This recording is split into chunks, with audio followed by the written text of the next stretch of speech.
বালুর সমুদ্রে এমন এক জাতি ছিল যাদের উচ্চতা আকাশ ছুঁয়ে যেত।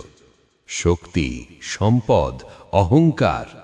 তারা ভাবত, আমাদের চেয়ে বেশি শক্তিশালী আর কে হতে পারে? কিন্তু তারা একটি কথা ভুলে গিয়েছিল, আল্লাহর কুদরাত, মহিমা বা ক্ষমতা। এটি কওমে আদের কাহিনী। আরবের আহকাফ অঞ্চলে বসবাসকারী এক মহান জাতি। উঁচু স্তম্ভ বিশিষ্ট সব প্রাসাদ, শক্তিশালী দেহ, বিশাল ভূখণ্ড। আল্লাহ তাদের হেদায়েতের জন্য তাদের মধ্য থেকেই একজন নবী পাঠালেন, কোমল হৃদয়ের অধিকারী, সত্যবাদী, আল্লাহর অনুগত। তিনি ছিলেন হজরত হুদ আলাইহিসসালাম। হজরত হুদ আলাইহিসসালাম জাতিকে আহ্বান করলেন। তিনি ধন সম্পদ চাননি, রাজত্বও চাননি, কেবল একটি বার্তা দিয়েছিলেন, আল্লাহ ছাড়া আর কারো ইবাদত করো না। তিনি বললেন, আল্লাহকে ভয় করো, তওবা করো।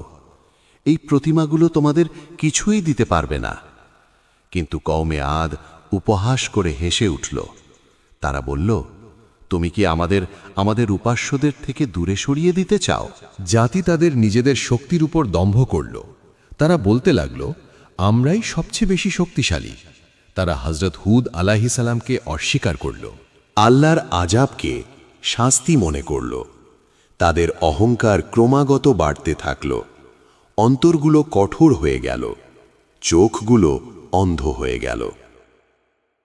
হজরত হুদ আলাইহিসসালাম শেষবারের মতো তাদের বোঝালেন। তিনি বললেন, যদি তোমরা ফিরে না আসো তবে আল্লাহর আযাব নেমে আসবে।